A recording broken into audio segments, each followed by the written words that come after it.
Hello, gentle readers. Today is May 21, 2025.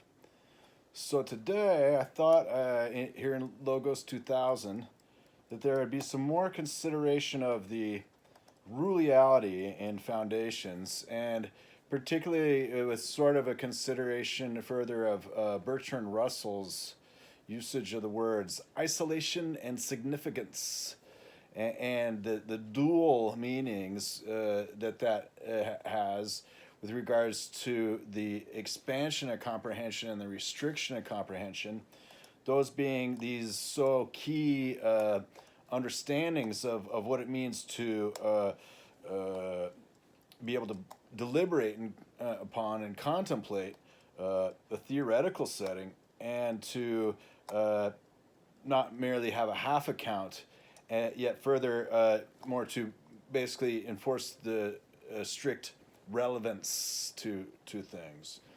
Since in the logicist positivism, in a sense, and after the axiomatics, there's an idea that it's isolated, and the significance is only as, according to this brief, pick it up and put it down sort of theory.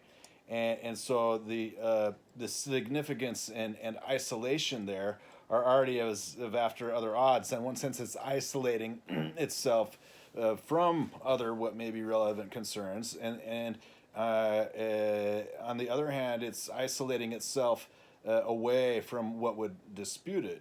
And so, in a sense of the principle of sufficient and thorough reason, it's not perceived as necessarily directly thorough. And so, in terms of the matters of the isolation and significance, is that in the principle of sufficient and thorough reason, is that isolation is as with regards to definition.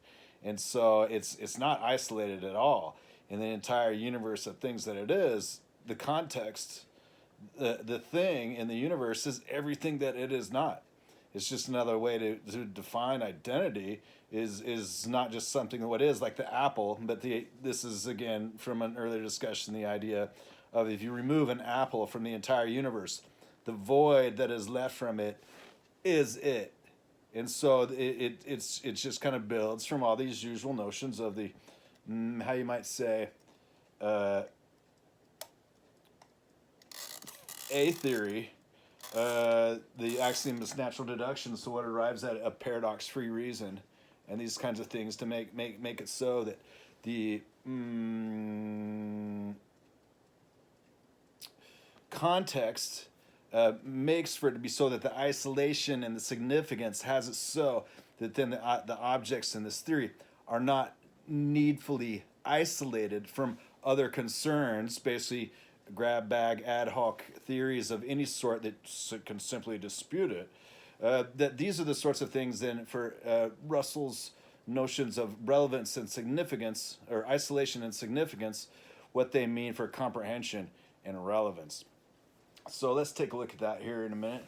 Let's see. From the other day, there was the talk of the OS fundamentals and walkthrough. So here's just another book on these assemblers, compilers, and program translation. This is Peter Calingaert's from Computer Science Press. It is this notion of a work that's about assemblers, compilers, and program translators. And so the idea that programs can be rewritten and term rewriting and term graph rewriting, for things like Stratego-XT and otherwise for like a polyglot parser and a sort of a multi-syntax and a thorough parsing of source texts vis-a-vis, again, a sort of simplest, least inductive narrative of a parser that happens to arrive at particular well-formed constructions, or according to an entire school of a classroom parser, and these approaches and techniques to make it so to convert inputs into definition in the computing system, or according to the formal automata and these sorts of things. That this sort of book from 1979 is quite ahead of its field. When you think about the languages, though, that were already in place back then, like Algol, and then Modula, these were advanced languages of the time that already had these notions of like the structured and furthermore the object-oriented programming and thus for type theory and these kinds of things, compared to that other online systems of after the entire 1970s and just about to begin the 1980s in computers, that these were just very already regular, usual high-level concepts that are just being rediscovered and reinvented all the time in the modern day with the embarrassment of resources of the ubiquitous commodity computing.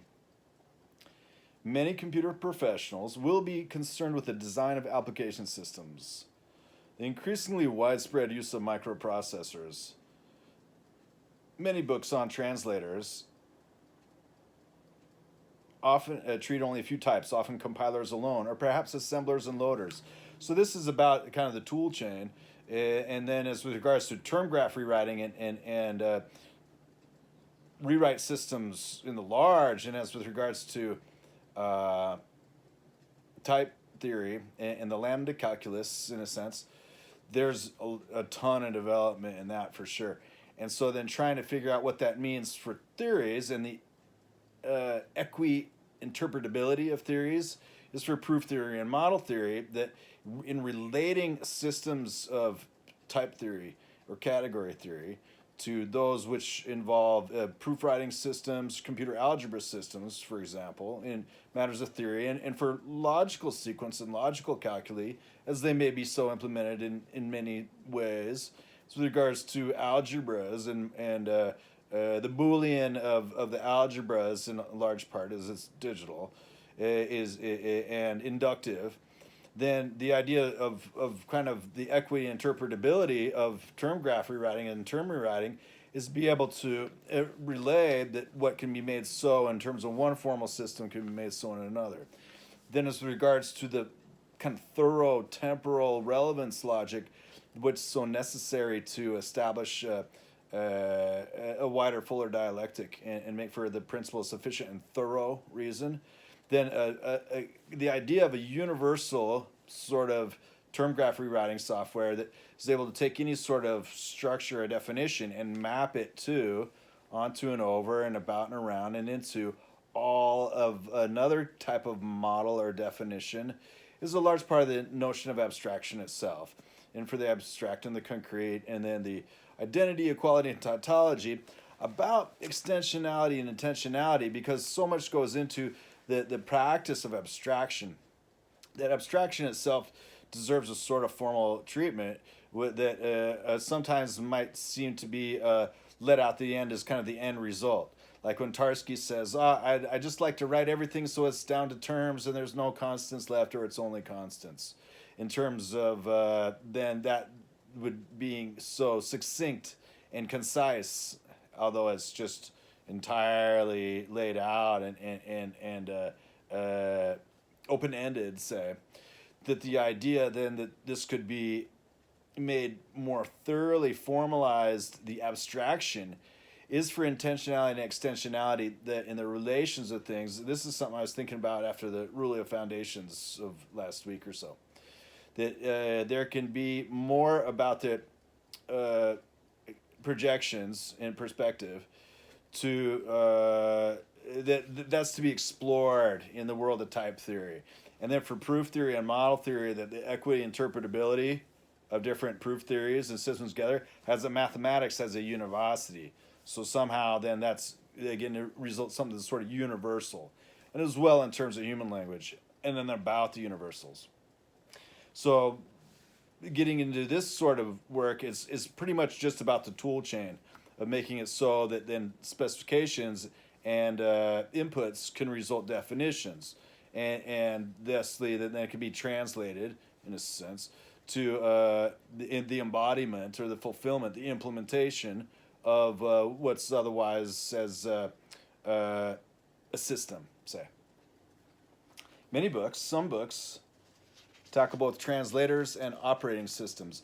When reading the Digital Computers User's Handbook from 1965 the other day, it was noted that it was just kind of all in the operating system, and because that was like the data plane vis-a-vis the control plane. It wasn't until the Unix computers came around, and it was kind of the idea is like make stuff interactive and be able to adjust things compared to like carrier grade routers or the data plane, that then the interactive and control plane with regards to the translators in the operating system, scheduler, the executive, the idea that the compilers as of making the operation of ingesting a specification and making definition from that as translation is a thing, is that it's got to translate something from and something to as well. So the operating model sort of already has to have kind of the means, the resources, and the facilities what it can so surface.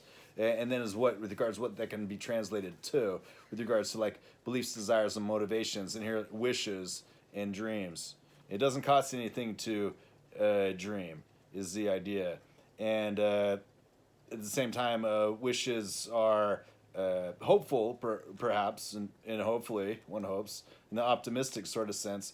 In the pessimistic sense, they are not. So there's either a variety of ways to look at those.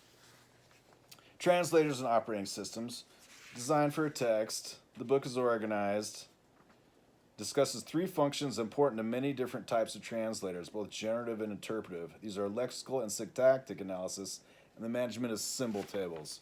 So this gets into the whether to result syntax trees or syntax sequences, or otherwise different sorts of data structures that represent a current status of the evaluation in regards to relating that then to its structural import itself. For example, in the study of grammar and etymology, breaking down the sentences, breaking down the words, putting them back together, the pieces that connect, what's so relevant and modal.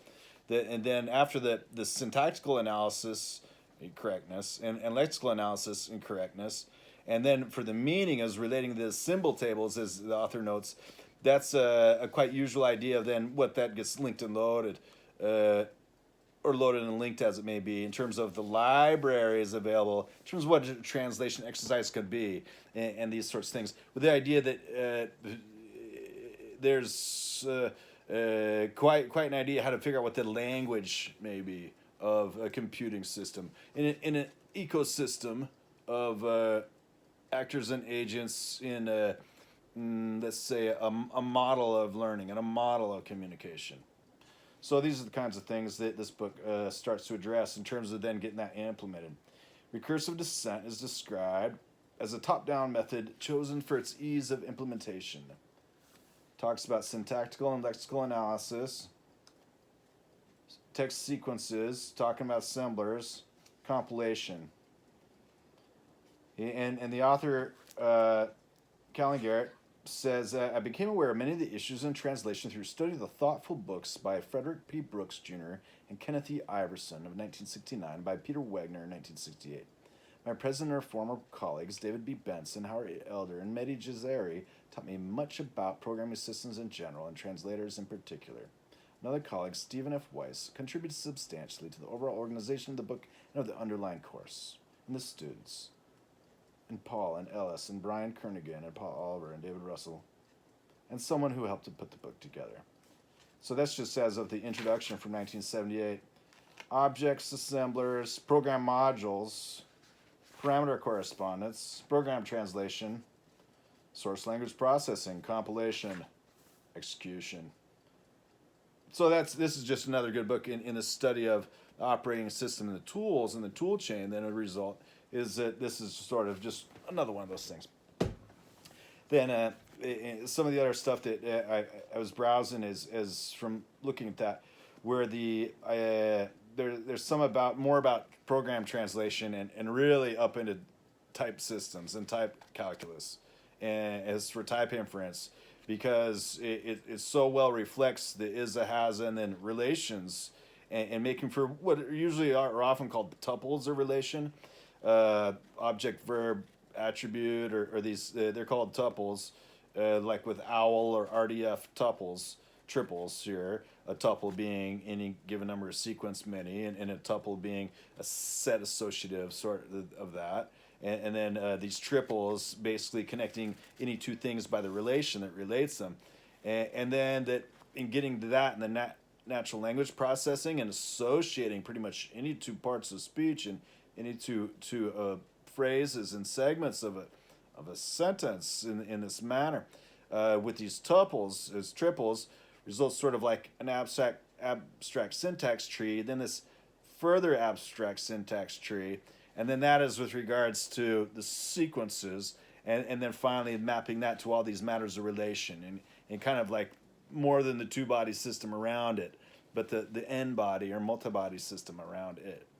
So that is has a geometrization, and then these are the kinds of things that can get into making it sufficiently general that then large corpuses of data can be so related mechanically that sensible and fungible and tractable as regards to the elementary and the rudimentary, what results the convergence and emergence of detail and information and intelligence and these sorts of things. Another book I was looking at was Collective Intelligence, because before it was called artificial intelligence, that's not so much relevant, because anything that kind of moves some bits can be called synthetic or artificial intelligence. But it's the collective intelligence and this ecosystem of agents and actors in a large language model. There's so much advises that the usual idea that people have of a robot in a box is when you look inside, there's another robot in the box, and so the sentience achievement has been a long time past. This is a book about the brain then. So this is about the human brain, the correlative anatomy, and this is just a medical doctor's, a medical student's book about the brain, and it's from quite a long time ago. Let's see here, from say 1979 again, and from the Lange Lang Medical Publications, and what it is it's a survey of the structures of the brain, the kind of the systems of the brain, and then disorders of the brain, with regards to diseases and injuries, and so diseases, injuries, and defects. So then this is just kind of a good idea to have an understanding, like when reading from like the Gray's Anatomy books or about the brain, vis-a-vis a brain atlas, and then many of the sources these days being so online, and as from all such sorts notions of the study of the brain and its parts, kind of non-invasively, with the idea that it's not something that can be evaluated by the senses except in such manner as by thinking about it, and otherwise, and by the study of it to establish a mental picture of the brain. That then this is just of course a general and then thorough and not specialized, yet thorough and descriptive study of the brain and its primary regions and the sections as after experience of electrical stimulation to see what so arises, and as with regards to different ideas of association of function to substance and matter, then the more specifically detailed named regions of the various cortexes of the brain and areas, and their connections, of course, and the connections and chiasms, connections and separations of the brain. And then as regards to otherwise, these are being the kind of the organs of the brain. The brain is a many-organed organ itself, and where the fundamentals and rudimentary elements may be dendrons and axons and astrocytes and various, usually for the neural net model, and then with regards to also the chemical soup, the hormone soup, the electrical soup, and then the different kinds of waves, and then the circulatory and flow, for example, of the glymphatic system, which didn't exist 20 years ago, but has always existed. It's just been considered variously, that the dogma about it has changed. With regards to the brain and the neurogenerative and the neurodegenerative and all many such matters involved with the clearance in the brain and these sorts of things.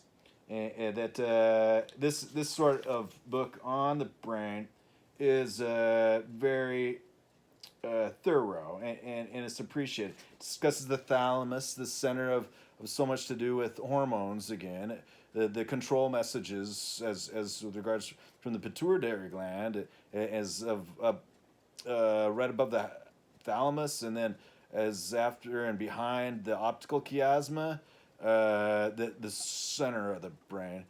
Then that's kind of appreciated then that all these different regions are so described, and that then their connections to variously the nervous system and their relation to the hypothalamic, for example, regulatory mechanisms of the brain for the subconscious and metabolic areas of the brain that regulate metabolism in the body vis-a-vis the conscious and the forebrain and the autonomic, and as after the autonomic, the operative part of the brain. That this is it helps to relate that there's a lot going on, and so then there's usual overall good ideas how to keep maintenance and health of the brain in a pretty good shape. For example, regular sleep, satisfying sleep, and satisfying uninterrupted dream states and such. That as well, then it gives an idea that there's to be avoided damaging the brain or interrupting its function, as otherwise what it's doing, it's regulating so many things with regards to its own operation and the rest of the health, that then that causes imbalances and such. So it talks about the midbrain here a little bit, the medulla oblongata, these being parts of the brain that people would have heard about growing up and knowing what they are and all these kinds of things. The brain, the cerebellum. The cerebellum and cerebrum and the medulla oblongata are generally considered the three parts of the brain above the brainstem.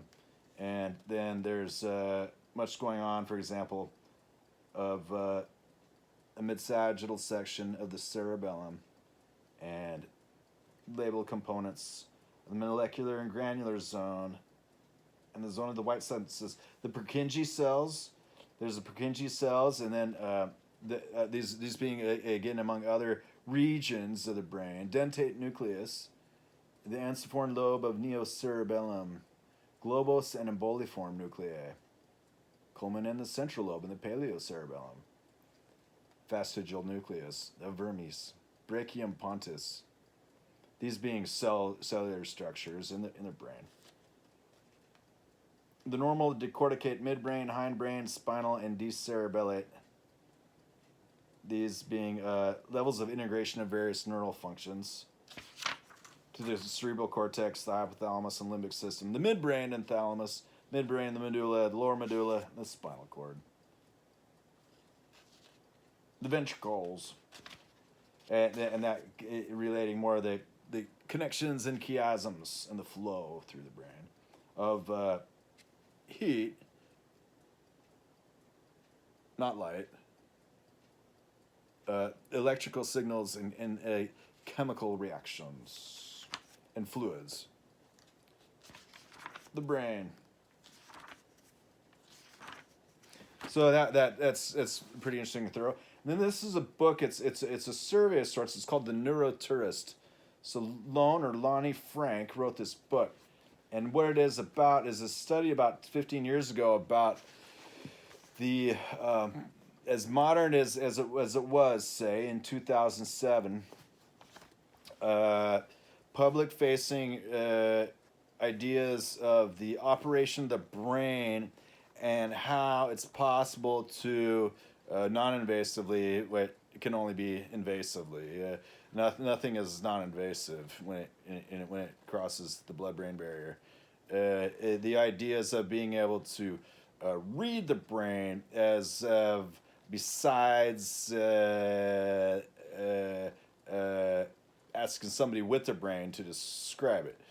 So what this book gets into is various things, kind of like I was after a voice stress analysis, or then the polygraph, the idea that there's a truth detector, the idea being that there are various subconscious or unconscious biological tells of fallacious statements or lies that a truth detector can verify, in a sense, whether there's a perceived truth. And so, starting with stuff like voice stress analysis and the polygraph, and whether those are pseudo-scientific or what's their basis and these sorts of things, because there would always be outliers and people who would simply would always fail or always pass, not because they would fail or pass, but because they fail or pass tests or exams, and those being two different things, one by trial and the other by success, in a sense. Then this book gets into studies of various ideas about how the electrical signals particularly could be studied to then try to extract from basically by the idea of stimulus and response, the idea that there's associated in relation a stimulus and response. And so then the idea is to figure out how to accomplish that related stimuli see a related response. And so it's a black box. The idea of a black box is the idea is you can't see inside the box, compared to sometimes it's called a white box. It is available for inspection. But the idea of that sort of experiment, it gets into then saying that there's all sorts of physiological precursors to the cognizance of an act of thought, for example, even, or for actions, and that this sort of machine operation, that man is animal and man is machine and man is mind, then has these sorts of approaches with modern day sensor technology have the idea to be able to figure things out, but according to people's perceptions. And one thing I haven't really read all this book, but I was reading some about it, like the DoD Polygraph Institute and these ideas of all these various startups that were trying to do brain technology and neuro stuff in the 21st century. Has one fellow at one point said, "Well, I can tell you have no free will." And so I dispute that, of course, because it's unfalsifiable, and so it's not scientific to say something like that. And he said, well, he's very much a firm believer, if so stated, as that his brain control machine was entirely in control. And so I had figured out a pretty much useful argument against that. And it was like, it was flip a coin. I'd ask him I'd flip a coin and say pick heads or tails. So if it's right, I was like, you do have freedom of will. You obviously made that happen because it's according to the same reasoning he gave for why the brain freedom of will or robot thing was disputed. And then if he was wrong, then I say you're wrong. So either way, there is free will in this sense, and arguments against it are fallacious. And so arguments about the predictive capability of brain in a box, in a sense, about other people's brain in their boxes, is not so much a matter of well-defined behavior or in definition as a science, and as for a language of words, and that it's definitely very subjective in that sense. So that said, it's considered invasive and intrusive. It's considered rude to second guess somebody, in a sense, and so there's certainly matters of application for that. Yet it's not considered non-intrusive by any means to apply any sort of electrical field to somebody. It's kind of like if somebody points a radar detector at you, like if you're driving down the road and along comes a car and it's got this giant radar horn, and that's the way it's seeing the road, and that affects that interacts. It causes say dizziness or something like that when somebody's got a giant radar horn and they're right behind you tailgating. So if that happens, there's always a possibility to just put tinsel foil as a sort of an art car approach all over the car, because then it will either stop or run off the road if it's not driven by a usual person with the same sort of capabilities as everybody else, and not having any sort of how one might say radar, say. So this is a great little book though, because it touches upon a lot of the different developments in the field, and then kind of where things are going, and where to look for further sorts of information about modern day approaches to treatments of health and disorders and injuries in the brain. So Bertrand Russell, this is with Alfred North Whitehead, the Principia Mathematica. It's only kind of the first part. Then I wanted to look at this philosophy of mathematics a little bit, because I'm looking for what Bertrand has that was the principles of mathematics. I'm looking for what Bertrand Russell has for the isolation and significance. Those being the ideas that those would be kind of the when I read this from him a while ago, that those helped establish that he wasn't just a mindless hypocritical flake about the Russellian retro-thesis that an ordinary set is actually infinite but an ordinary again. As discussed here, Russell's paradox is a set of all sets that don't contain themselves would, and so the idea to define that in Cantorian set theory and then Zermelo-Fraenkel set theory, but not the Phrygian set theory right before it, which would otherwise kind of be in place as the candidate for foundations as it was from when it was. The Zermelo-Fraenkel set theory, our premier regularities set theory, one of well-foundedness of that, and then giving it the expansion of comprehension, but then giving it a restriction of comprehension, saying that, this actual infinite does not include itself, because otherwise it would. That's one of the examples of the comprehension, the Ruliality that makes it so the comprehension is not circular and viciously, but instead somehow virtuously. That these are the kinds of things that then got into how that became stood up as kind of indisputable as a theory, but it is yet only a stipulation. And unfortunately, then from the finite sets themselves, one can just define them relating to ordinals that they don't contain themselves, yet those together as so do, and the set of all sets that don't contain themselves, it does. So then that involves later finding that it's broken and having to relate that to not just having that the rule was fulfilled, that the extension and comprehension is like there is an infinite in one of those. It's what's so stated. And the restriction built into that is like, and it doesn't contain itself again. That would be having to make itself out through the meta theory again, constantly having this boilerplate in front of every single statement. So it's a lot of luggage and it's a lot of baggage. Whereas then when things are laid out in that manner and then ignored all that, then it kind of holds up for itself in simpler sort of accounts.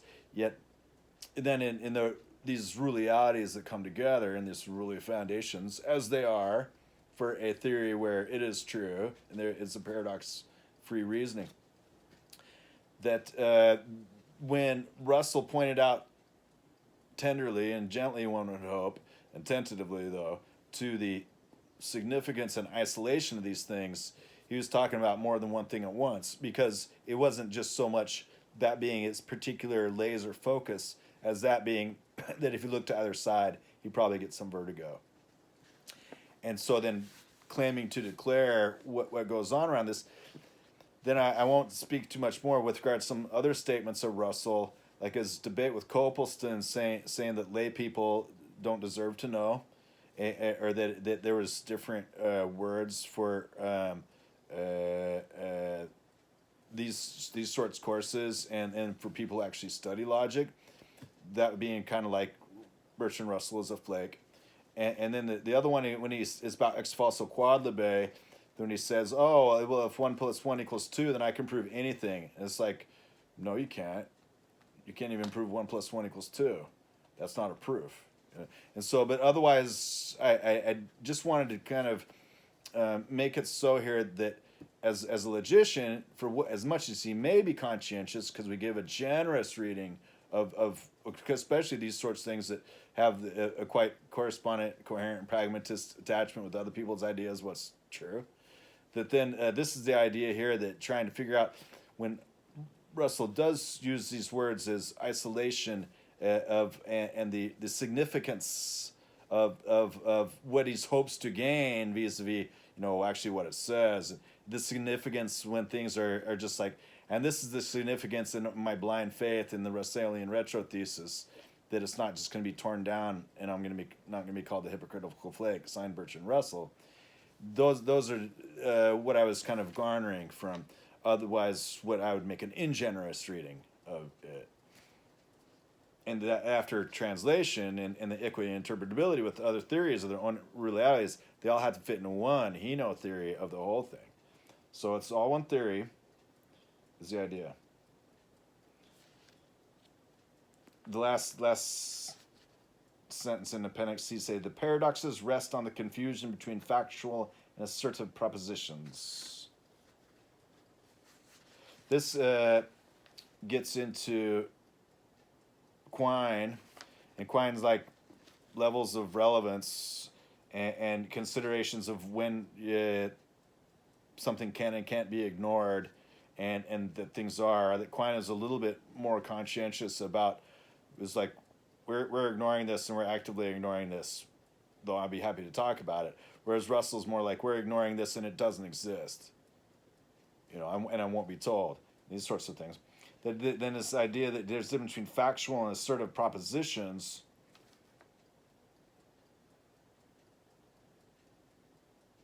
Is about meta theory and about use mention distinction and this sort of thing. So he's giving himself an isolation from these things. And the transparency. When an assertion occurs, it is made by means of a particular fact, which is an instance of the proposition asserted. But this particular fact is, so to speak, transparent. Nothing is said about it, but by means of it, something is said about something else. Yet they have their forms. There's assertion about assertion about assertion about assertion. Here it's all relations, and so they always have all their forms.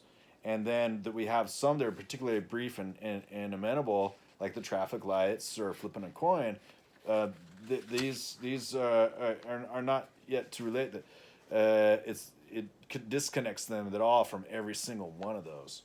So where it's made to kind of separate the meta theory from a particular calculus or a Begriffsschrift, say, that truth functions and others are as if after Appendix C. He says, we have assumed that a function can only enter into a proposition through its values.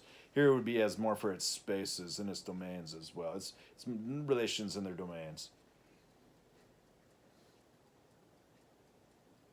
The uses which we have made of this assumption can be validated by definition, even if the assumption is not universally true. And so that then gets into the other thing, the material implication. And so the fallacies of material implication and the fallacies of induction, the riddle of induction, and then demonstrated inconsistencies. So the vagaries, the impasses of induction, that which won't cross, or they fall into the chasm, these sorts of things. These are relevant here. So for Russell's significance and isolation is as for his transparency. These are these terms that he's intentionally quoted, put into quotes when he introduces their definition, has that they're sort of defined after the fact that it should have been posterior before. Many derivations and nulls and particularly in derivations giving a descriptive terms about it. I.e. the product of the null classes of classes is the universal class. This may seem paradoxical at first sight, but it is really not so. The fewer members G has, the larger speaking generally P to the X K becomes. If K has no members, then K has no members to which a given term X does not belong, and therefore X belongs to PX.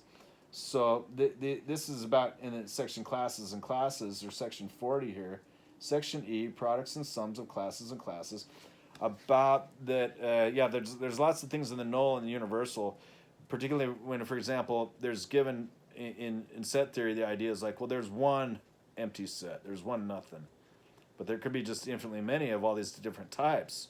Like as soon as you define a type, there's a nothing of all these different types, and so this idea about the class and the null and the paradox about it has that there's both sides of that.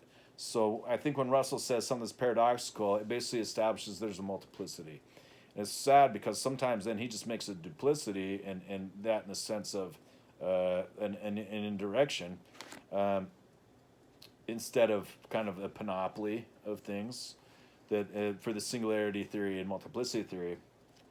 That Russell is a top guy in logic, and has got a lot of great things going on. Is very facile with derivations, and one imagines quite thoroughly correct. And the idea that all these many derivations in their terms can be rewritten in all these so very many ways, and that they must get there in all the various many ways, speaks then as to the Socratic as being just like an example of a syllogism, and then for the reasoning, bringing out the question words is the Socratic approach.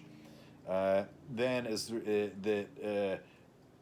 there's all the question words and all the answers. So this is something to read out a little bit more with regards to this Principia Mathematica, domains and fields of relations. That largely I would start with domains and fields and relations. So that's what I need to study this book quite thoroughly. Reference and relata of a given term with respect to a given relation. See, instead of terms, propositions, and predicates, it's kind of is relations to begin. Given any relation R, the class of terms which have the relation R to a given term Y are called the reference, and the class of terms to which a given term X has a relation R are called the relata or relata. I'll study this some more. We shall denote by R with the arrow the relation of the class of reference of Y to Y, and by R with the arrow the other way the relation of the class of related of X to X. Here, I usually see the relation has two domains, and so there's equivalence relations and equivalence classes, but then there's relations more thoroughly that have domains that are of different types, different sorts, and then that the intentionality and extensionality of the relations is just so variously. And so, and then in the summary of part 1, he talks about material implication. We show also that formal implication, consider relation, has many properties analogous to those of material implication, consider as relation. And material implication is quasi-modal. It's not the way of things. So I'll say that's more. Then there's principles of mathematics. So some more from Bertrand Russell. And the other day, he have a great book of Russell's called The History of Mathematics, and that's quite thorough and good. And this was looked at some time ago, along with some other histories of philosophy, I suppose it was, rather. So that's something to get figured out. So he says this was published in 1903, and most of it was written in 1900. He talks about Hilbert, Brouwer, and Weil. So Weil is like a great real analyst of sorts and relates it all to set theory. And Brouwer they called him an intuitionist, but he's quite a constructivist. And that gets in intuitionism and constructionism. Hilbert was a formalist, and he wanted a theory of everything. And so there's a bunch of things, though, that are not necessarily not independent of the usual algorithms, the usual axiomatizations. So the usual algorithms to find analyticity and run it out and reach its limits and completions, and the axiomatics, which kind of set it so up to be, have that there's these multiple laws of large numbers. So various conjectures of Hilbert, you say, hey, Hilbert, it's 20. There, it's 100 years later after you've put up all these things. So which one of these conjectures do you think would hold and not hold? And the joke could be is like half of them are both. That there's models where they do and models where they don't. So that's all part of Hilbert's infinite living working museum of mathematics. including some dead ends.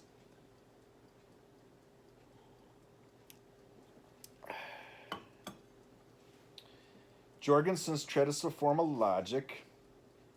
This brings me, Bertrand Russell, to the definition of mathematics, which forms the first sentence of the Principles. In this definition, various changes are necessary. To begin with, the form P implies Q is only one of many logical forms that mathematical propositions may take.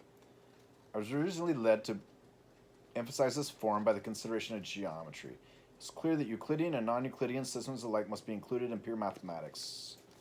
Here, it's always Euclidean or super-Euclidean or not geometry. It's not continuous anymore. And must not be regarded as mutually inconsistent. Well, and then there's also like that whether to let out the parallel postulate or to have where there's like the double angle postulate, or that when the line is an angle and an angle is a line.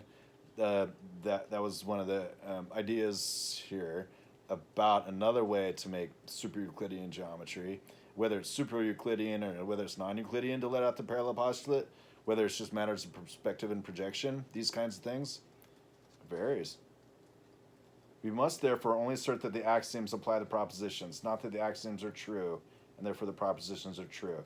See, this is quite the whole course of the logicist positivism, and for Comte's scientism, and then for Boole, and for Russell, and then Whitehead, and then Carnap, and the Vienna School, and these sorts of ideas out to Quine, and out to Popper, and all this idea of logicist positivism, and these ideas of the coherent, correspondent, and pragmatic theories of truth.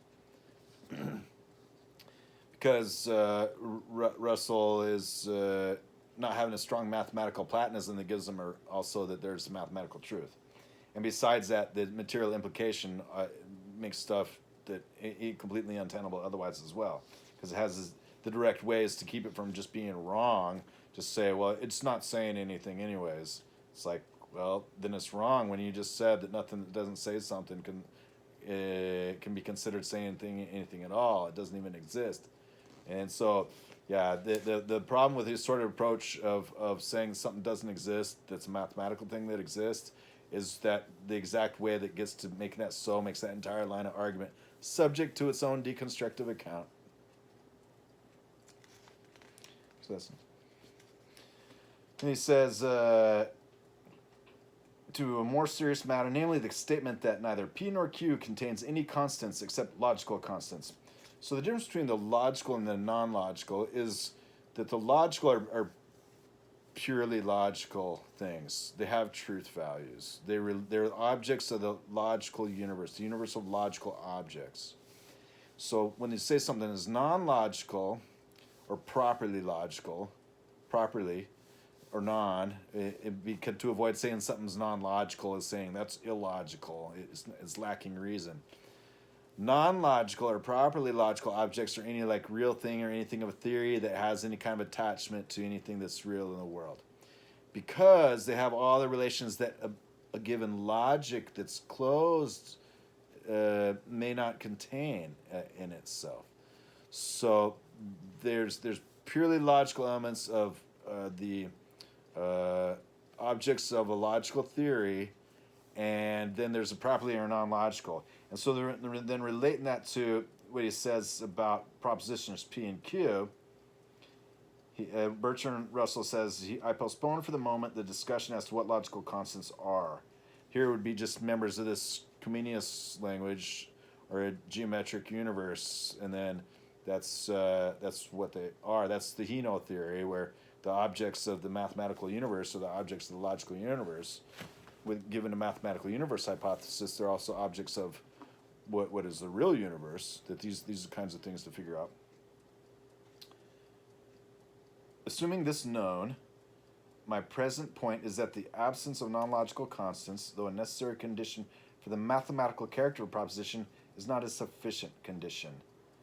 Of this, perhaps the best examples are statements concerning the number of things in the world. And then he talks about the Sortes or heap paradox in so few words.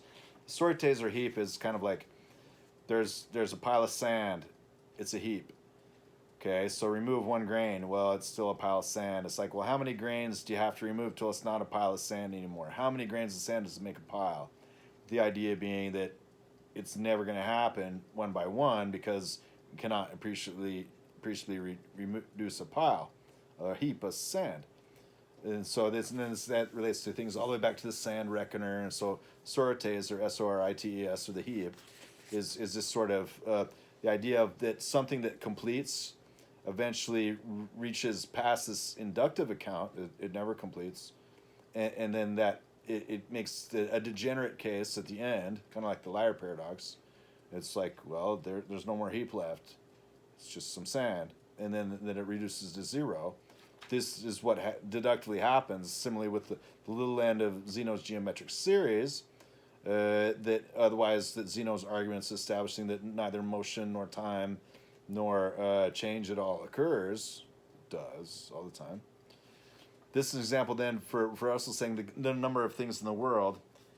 And he says he's relating that there are at least 3 things in the world. This is equivalent to, so it's equi-interpretable. He's related it to the same statement. There exist objects x, y, and z, and the property is phi gamma psi, phi psi omega, such that x but not y has a property phi, x but not z has a property psi, and y but not z has a property omega.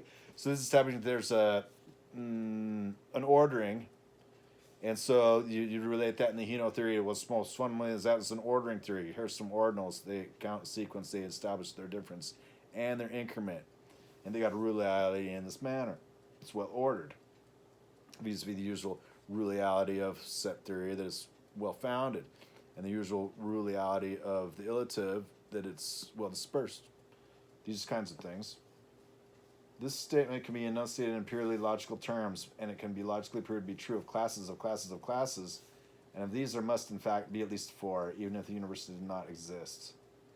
See, this is he's sort of he's sort of established kind of another greater inductive case why it would not be let out. But the idea about the classes of classes of classes, he doesn't say classes of classes of classes of classes. Has that. I'm going to be studying this some more.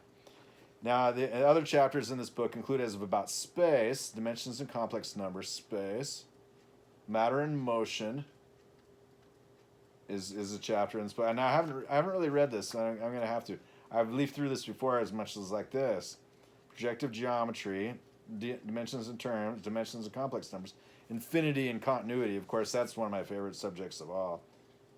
Finally, we discussed the philosophical questions concerning continuity and infinity, and found that the arguments of Zeno, though largely valid, raise no sort of serious difficulty. No, they don't.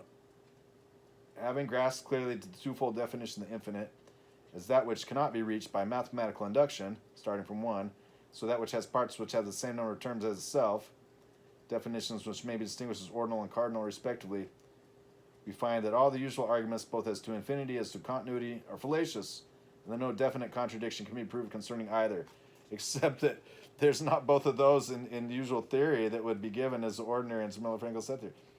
Although certain special infinite classes do give rise to hitherto unsolved contradictions.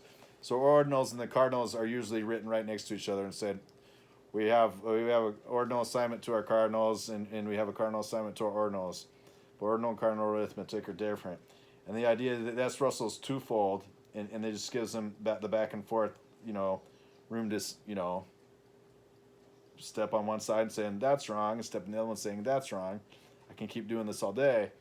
Has that, it's not so much great. Okay, but here he ends up with 3 at least of these at the end. So this would kind of speak to these 3 Rulialities and these 3 continuous domains, which are established here in descriptive set theory after axiomatic set theory as being quite thorough. It remains to apply to space-time and motion the 3 chief results of this discussion, which are 1, the impossibility of infinitesimal segments, 2, the definition of continuity, and 3, the definition and the consistent doctrine of the infinite. These applications will, I hope, persuade the reader that the above somewhat lengthy discussion have not been superfluous. Nope, they don't. And so I'm pretty familiar with this material, so I'll look at it some more at a later state. Philosophical arguments, the infinitesimal and infinite, infinity and continuity, ordinal continuity, limits in rational numbers, real numbers, Dedekind's theory of number, difference in sense and difference in sign, relations, asymmetrical relations, order, measurement, the meaning of magnitudes, infinite wholes, whole and parts, theory of finite numbers, finite and infinite, relations, the variable, and then something was of the here in this section is called the indefinables. After relations, the contradiction. It says before taking leave of fundamental questions, it is necessary to examine more in detail the singular contradiction already mentioned with regards to predicates not predical of themselves. So here there's the idea of the inverse contradiction was helping to make it so that when there's not just a land of tertium non datur, and otherwise this kind of idea, that it's possible to entertain this sort of heno-theory and the deductive completion of otherwise the inductive impasses, what he arrives at.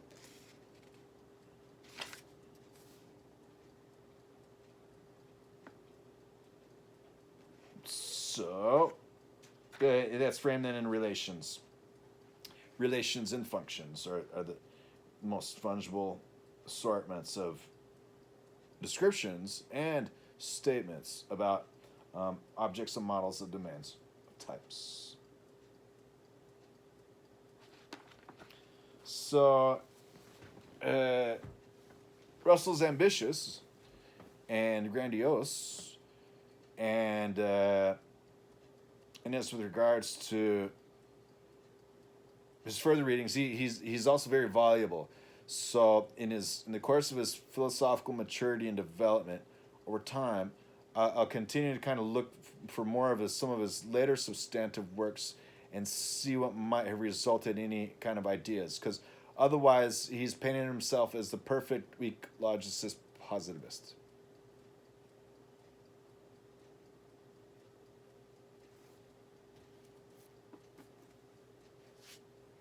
Here we have a strong one. So yeah, that's what I want to do today, was talk a bit about, how you'd say, 20th century logic and what's called classical logic. This metamathematics of algebraic systems, that's his mouth shove. This is something that really helps get in a lot of different kinds of algebras. So they have a relation to model theories because algebra is model all these things. Something to get figured out. What's this here? Introduction to higher geometry. Oh yeah, this Graustein is another thing that would be pretty great. Because in the geometry is where lives all these things. It's kind of like here, this Euclid's Elements is something that has seen many editions over time. And then establishing that Euclid has a great thing on propositions, and that Euclid's introduction to logic and what was so to make proofs in mathematics should probably be put in front of Russell's, say. Because Euclid, and I wish I had kind of been a little bit more familiar with this before, had a very formal approach to the outlook of saying what a proof is. And then I can't really read Greek too much yet, though I need to study my alphabet. So he comments on Proclus. So the introduction here has that Heath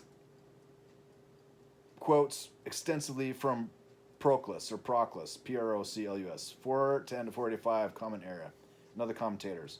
Elements. There are, says Proclus, in the whole of geometry certain leading theorems, bearing those which follow the relation of a principle, all pervading and furnishing proofs of many properties. Such theorems are called by the name of elements, and their function may be compared to that of the letters of the alphabet in relation to language, letters being indeed called by the same name in Greek. Elements of the stoicheia. So the elements usually are given as kind of like, these are the constituent elements. As regards to those being theorems, they might be elements, they might be elements.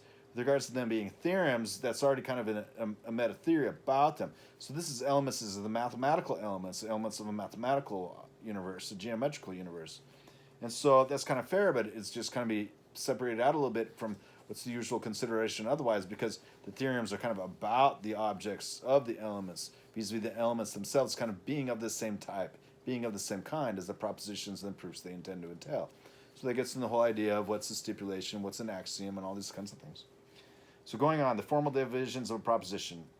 Proclus writes, every problem and every theorem which is complete with all its parts perfect purports to contain in itself all of the following elements: enunciation, setting out, definition or specification, construction or machinery, proof, conclusion. Now, of these, the enunciation states what is given and what is that which is sought. Perfect enunciation consisting of both these parts. Setting out marks off what is given by itself and adapts it beforehand for use in the investigation. The definition states separately and makes clear what the particular thing is which is sought, or the criteria. The construction of machinery adds what is wanting to the datum for the purpose of finding what is sought. So it's inference. The proof draws the required inference by reasoning scientifically from acknowledged facts. Well, that's not necessary. That's loading that a little bit. I don't know why they say reasoning scientifically or just reasoning in the time of Proclus or 485 AD. The conclusion reverts again to the enunciation, confirming what has been demonstrated. That which was quoted, quod erat demonstrandum. So there's QED and QEF, those two being like parts that are true and this other parts. These are all the parts of problems and theorems, but the most essential and those which are found in all are enunciation, proof, conclusion. Definitions, derivations. For it is equally necessary to know beforehand what is sought to prove that this by means of intermediate steps and state the proof fact as a conclusion. So this is a proof with direction to it, vis-a-vis something that is just matters of derivations that are always proving things as they go along. And it's kind of counter when they say, well, it's like we cannot kind of stipulate what we attempt to prove because then we can readily get into other arguments why that's not so. And so, but this is a good example of describing a criterion for something that at least is an inference. For it is equally necessary to know beforehand what is sought, to prove this by means of the intermediate steps and state to prove the fact as a conclusion. It is impossible to dispense with any of these three things. The remaining parts are often brought in, but are often left out as serving no purpose. Well, here they do serve a purpose, even if they're vestigial or that their purpose can be served by this direct brief account, which is really great, that they still exist. Readers will know that these most propositions conclude, therefore, etc., QED. The meaning of QED is explained below. The words therefore, etc. stand for an exact restatement of the enunciation. This restatement, which Proclus calls a conclusion, was considered formally necessary for complete demonstration, since the proof itself is always based on setting out of particular lines, circles, etc., and thus must be restated generally. Of this, Proclus says, geometers pass accordingly to the general in order that we may not conceive the conclusion to be partial, and they are justified in so passing, since the use for the demonstration particular things set out, not qua particulars, but qua typical of the rest. And so the idea of the classical constructions only being the circle and as after the compass and the edge. I was reading from Struick's History of Mathematics the other day. So after Boyer, his History of Mathematics, and there's Struick, his History of Mathematics, and this is kind of like the History of Mathematics, that the classical constructions only came up a couple hundred years ago as being kind of defined in quite some manner. There were some further constructions that were generally available in the course of geometry, the theory, but it is quite like so that those are the classical constructions. Well, all right then. This is run over today.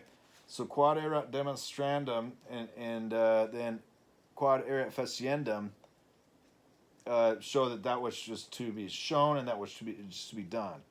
And so these just kind of reflect on things that here it's just the idea that there are